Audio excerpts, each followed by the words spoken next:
Sama dengan batik, keris juga merupakan warisan budaya Indonesia yang sudah diakui Badan Dunia UNESCO. Keris mengandung unsur teknologi, seni, dan sejarah. Dari sudut pandang itu, keris merupakan benda warisan budaya yang bernilai tinggi. Warisan budaya adiluhung. Urusan pelestariannya mestinya lantas tiada boleh dilupa. Pemerintah, masyarakat, perorangan dapat ikut serta melestarikan ini, dan benda-benda artefak cagar budaya ini mestinya disimpan di museum agar fungsinya dapat bermanfaat setinggi-tingginya untuk kepentingan ilmu pengetahuan, pendidikan, sosial budaya, bahkan pariwisata. Melestarikan keris tak sekadar menyimpannya di museum. Melestarikan juga masuk pada wilayah melanjutkan tradisi penciptaan sang keris. Di Besalen atau Padepokan Kerislah, kemudian harapan itu dititipkan. Meneruskan tradisi penciptaan, gitu. Oleh karena itu di sana juga harus ada Besalen, Mas. Besalen itu dapurnya keris itu untuk membuat keris secara tradisional. Mungkin Anda sudah ke sana dan sudah syuting, ya monggo nanti itu lihat bahwa kami harus membuat. Itu sebuah tanggung jawab, sebuah konsekuensi.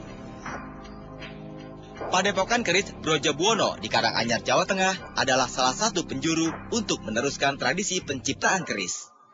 Di sini, segala proses pembuatan keris dengan mengikuti cara-cara para empu keris masa silam juga dilakukan. Pamor keris merupakan salah satu bagian keris yang proses pembuatannya paling rumit. Teknik pembuatan pamor memerlukan ketelitian dan pengalaman dari pembuatnya. Dan untuk proses pembuatan pamor itu adalah prosesnya antara besi sama nikel dijadikan satu. Nanti itu dipanjangin, dipotong jadi tiga, jadi satu lagi. Nanti dipanjangin, potong jadi tiga, jadikan satu lagi.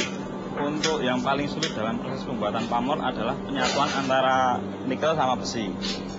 Itu kita harus membutuhkan suhu yang tepat, terus ketelitian dan rasa. Karena untuk sekarang kan untuk pengukuran suhu itu belum ada. Di sini belum punya. Jadi cuma feeling dan perasaan. Jadi itu yang membuat sulit. Membutuhkan pengalaman yang sangat panjang. Dan itu kalau tidak pas, nanti itu tidak bisa merekat jadi satu. Itu kalau dijadikan keris, nanti pamornya bisa retak.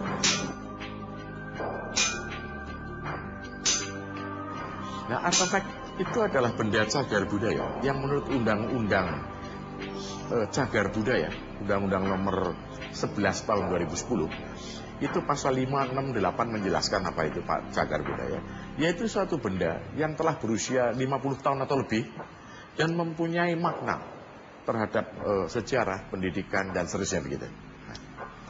Dan dalam penjelasan pasal itu, antara lain yang disebut benda cagar budaya yang bergerak, artinya dapat dipindah-pindahkan, itu antara lain adalah keramik, batik, keris, gitu. Nah, ada keris di sana.